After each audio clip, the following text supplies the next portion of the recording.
The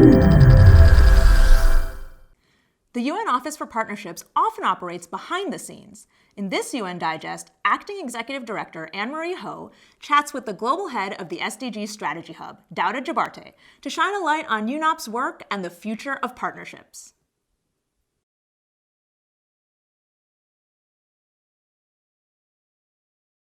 So my name is Annemarie, and I am the Acting Executive Director of the UN Office for Partnerships. And we're really excited to talk a little bit about what we do at the UN. And I really kind of think of us as your gateway to connect and co-create partnerships that are going to help us reach the SDGs. And Christina's going to keep us on time. And Douda, what do you think about when you think about partnerships and the work that we do?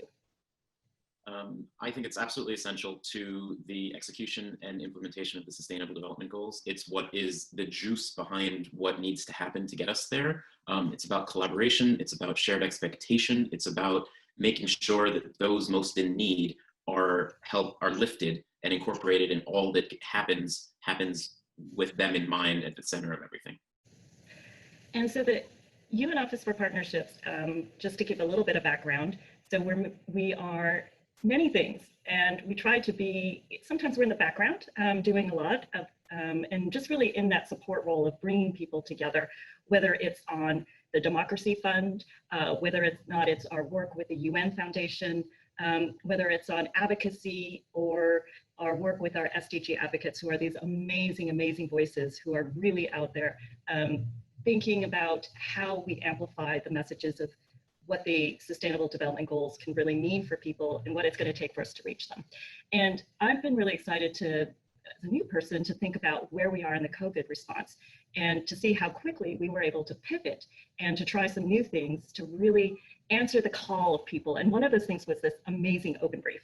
And Douda, tell us a little bit about that, because that was amazing, coming together of so many creative minds to meet a big need at a very unique moment in time. Yeah, absolutely. I mean, it's one of my proudest accomplishments, apart from my kids, obviously. We had a feeling and a frustration at the beginning of COVID that more needed to be done to communicate effective messaging on how people could stay safe and how they could protect themselves, their families, their communities, and really wanting to amplify the messaging that was coming out of the World Health Organization and other parts of the UN, and realized the most effective way of doing that is to ask for help from people around the world, that they can individualize and localize those messaging.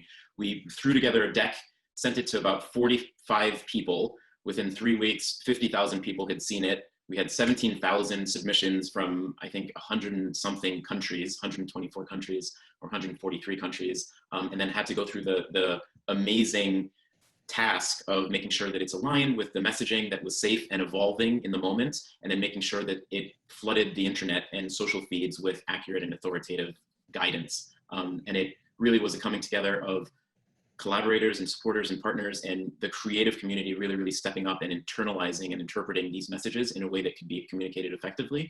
We had offers from advertising agencies, from creatives, from individuals, from the gaming community that came together and got literally tens of millions of hits in a space that we normally don't occupy or play in. And it really is just, we had media companies offering their services and their platforms. And it really was, the coming together of everyone for a really important purpose. And I think that's one of the things we do well, is to work quickly and to really bring together people that want to do something. And we have that platform, and that's that co-creation aspect. And whether it's working with civil society through the Democracy Fund, of being able to think about COVID programming, what do people really need in countries? And a lot of that was around, say, media literacy or support on domestic violence and stopping gender-based violence. And that ability to not only have a very focus on where we're headed, but also that agility to move a little bit with what's happening at the moment in order for us to get to where we want to be, into that recover better part. One of the things I was really struck with this women leadership that we were doing, and the Deputy Secretary General Amina Mohammed was really seeing just women rising to the occasion with the COVID response and recovery plans. And so we came together with this Women Rise for All initiative, and that's just really recognized and amplified the leadership of women at every level, whether it's head of state or head of a corporation or an organization, a network, or any kind of leadership that was had an opportunity to really grow and be supported and to really be recognized. And so that's been a really interesting initiative too that we've been doing. You know, I see looking forward that COVID has really been this opportunity. It's opened doors to really rethink what partnership looks like. What do you think is the future of partnerships?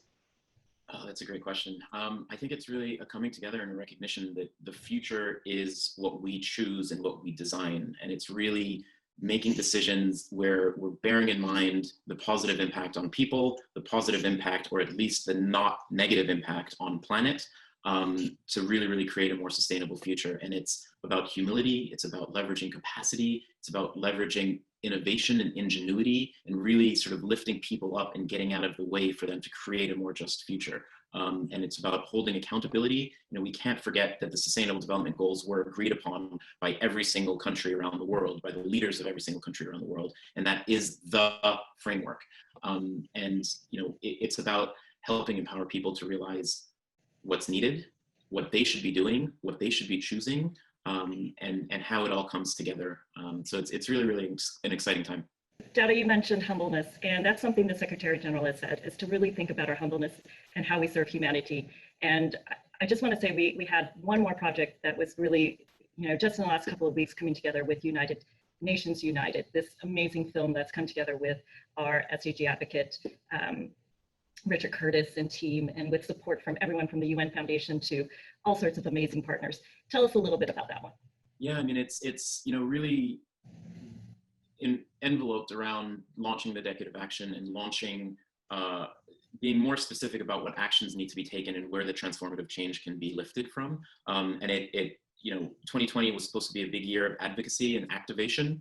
Obviously, COVID hit. We're at this inflection point where, you know, the world is on uncertain footing, where, you know, we're dealing with really, really heavy issues around inequality and poverty, around climate action, around gender equality, you know, underpinned by a lot of the events that have happened in the last few months around accountability and justice and human rights, and really, you know, the raison d'etre of the United Nations. And it's a moment where, you know, an opportunity where we're using the power of storytelling and this power of mobilizing people to really, really try and spark and instigate positive action and positive impact and positive motion and momentum, to make sure that this moment is a movement, not just a moment.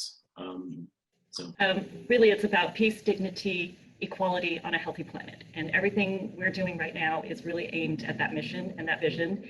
And just thank you very much, Dada and Christina. And we look forward to working with all of you through the UN Office for Partnerships.